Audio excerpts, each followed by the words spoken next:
2년 전 첫 직장 근처 빌라에 전세로 입주한 20대 여성. 이 여성은 지난해 말 이 건물이 경매에 넘어간 사실을 알게 됐습니다. 이 여성은 입주 당시 보증금 반환에 문제가 없다는 말을 믿고 들어갔지만 해당 빌라에는 은행이 우선순위인 6억 원의 근저당이 있었고 이 여성은 보증금을 돌려받지 못한 채 집에서 나와야 했습니다. 1억 정도의 돈이 못 받게 되니까 저희 같은 경우는 이제 바로 거주할 곳이 없어지게 돼서 임시거처로 들어가게 된 상황이 된 거죠. 같은 건물에서 세입자 6명이 피해를 봤는데 구제 절차는 더디기만 합니다. 개별적으로 소송을 하셔라. 그리고 대출이나 이런 거 문의했을 때도 금융위원회 쪽으로 문의를 해라. 이렇게만 답변이 왔고. 이런 전세 사기 피해 상담이 대전을 중심으로 급증하고 있습니다. 이달 들어 대전시에 접수된 상담은 60건, 2달 전에 비해 3배 가까이 늘었습니다. 저리 대출이나 긴급주거를 위한 피해 확인서 신청을 접수를 받으면 서울의 전국 전세피해 지원센터에서 확인서 발급을 하고 있습니다.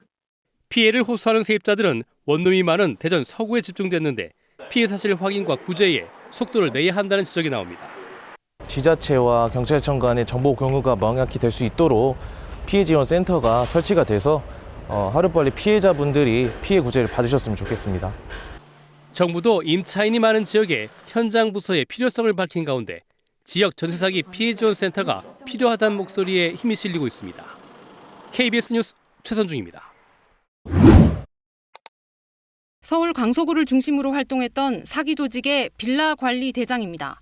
수천 채를 사들인 뒤 주로 신혼부부와 청년들과 전세 계약을 맺은 기록이 빼곡합니다. 계약과 함께 전세보증금 반환보증에 가입하게 하고 혹시 사고가 나도 보증금을 돌려받을 수 있다며 세입자들을 안심시켰습니다.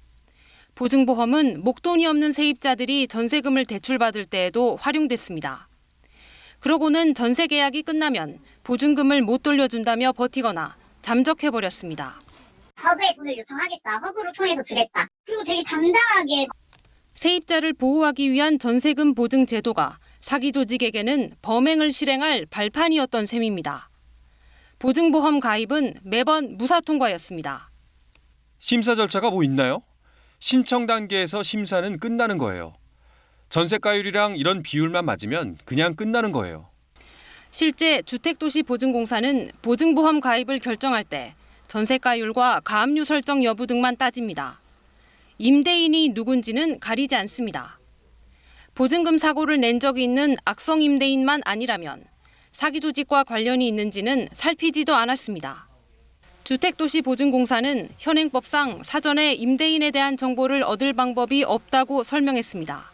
1년 이내에 몇백 건씩 신청한다 그러면 당연히 의심을 했어야 된다는 거죠. 예상이 되었는데 그걸 거르지 않았기 때문에 그 부분에 대해서 직무유예라는 걸 얘기를 하는 거죠. 국토교통부도 이와 관련해 검토 중인 대책은 없다고만 밝혔습니다. KBS 뉴스 송수진입니다. 전세 사기로 인한 세입자들의 불안감이 커지면서 울산에서도 임차권 등기 명령 신청이 크게 늘고 있습니다. 대법원 등기정보광장에 따르면 지난달 울산 지역 집합 건물에 대한 임차권 등기 명령 신청 건수는 26건으로 월간 기준 역대 최대를 기록했습니다. 임차권 등기 명령은 임대차 계약이 만료된 뒤 보증금을 돌려받지 못한 임차인이 임대인 승낙 없이도 등기부 등본에 임차권이 있음을 명시하는 일종의 안전장치입니다. 최근 집주인 부부가 잠적한 부산의 한 빌라입니다. 70대 정모 씨와 60대 박모 씨 부부는 이곳을 포함한 건물 4개, 빌라와 오피스텔 90여 채를 갖고 있습니다. 세입자들은 이들 부부가 건물을 살 때 집을 담보로 40여 원의 은행 대출을 받은 사실을 확인했습니다. 선순위 근저당도 설정돼 있습니다. 그런데 지난해 12월 엄마 박 씨와 30대 아들 정모 씨가 공동 소유하고 있던 집을 박 씨 앞으로 증여한 사실이 확인됐습니다. 이런 집이 20여 채에 이릅니다. 아들이 어머니에게 재산을 증여하는 건 일반적이지 않다는 게 법률 전문가들의 의견입니다. 공동 명의 지분을 증여를 하면 증여자는 임대인으로 책임이 제외가 될 수가 있어 증여하는 사람과 증여받는 사람의 관계를 볼 때 이례적이라고 보입니다. 아들 정 씨는 아버지 명의인 또 다른 건물에서 사업체를 운영해왔지만 폐업 신고도 하지 않은 채 모습을 감췄습니다. 잠시 쉰다고 하셔가지고 저희도 그냥 그렇게만 연락받았어요. 연락 안 된 지 한두 달 돼가지고. 세입자들은 이들 가족이 잠적하기에 앞서 치밀하게 준비한 것으로 보고 있습니다. 이 사람들 작정했구나 라고 생각이 딱 들었어요. 이 사건을 터뜨려서 엄마 혼자서 감당을 하고 아들은 빼준 걸로밖에 생각이 안 들어요. 세입자들의 전세 보증금은 수천만 원에서 많게는 1억여 원까지 확인된 것만 50억 원이 넘습니다. 세입자들이 전세 보증금 반환 소송을 준비하고 있는 가운데 경찰은 수사에 착수했습니다. KBS 뉴스 정민규입니다. 경기도 화성 동탄의 한 도시형 생활주택. 29살 문모 씨는 2년여 전 보증금 7,400만 원을 주고 이곳에 들어왔습니다. 하지만 4개월 뒤 주인이 바뀌었고 한 달 만에 주인은 또 바뀌었습니다. 그리고 집은 경매에 넘어갔습니다. 주소도 계속 바뀌고 번호도 계속 바뀌고 몇 년 동안 이제 힘들게 벌어서 모은 돈인데 임대차 계약 중 임대인이 바뀌면서 집이 경매로 넘어가는 건 전형적인 전세 사기 수법입니다. 세입자들은 모두 청년들, 서로 피해를 확인한 것만 같은 건물 한 층에 6명입니다.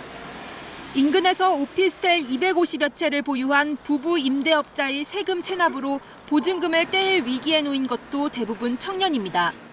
20대 후반에 30대 초반이에요. 상상만대로 다니시는 분이 제일 많아요. 집값 상승기, 인근 공장에 몰린 청년층 임대 수요 때문에 동탄은 무자본 갭 투자의 표적이 됐습니다. 전세 물건이 귀하다 보니까 전세가가 한 1,000만 원 정도 비싼 때들 많이들 하시더라고요. 이른바 깡통 전세 사고나 전세 사기 피해가 더 발생할 가능성도 있다는 겁니다. 그래서 KBS가 경기도 화성시에 주택을 50채 넘게 보유한 개인을 확인해봤습니다.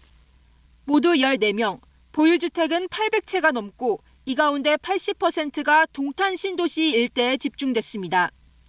특히 이 가운데 9명은 KBS와 연세대 사회학과 연구팀이 분석한 이른바 악성 임대인 176명에 포함돼 있습니다. 동탄뿐 아니라 수도권 지역에선 전세 사기 신고와 수사가 이어졌습니다. 구리에선 수백 명이 전세 사기 피해를 입었다는 신고가 접수돼 20여 명이 입건됐습니다.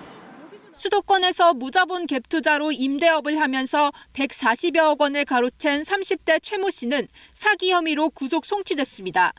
KBS 뉴스 이혜린입니다.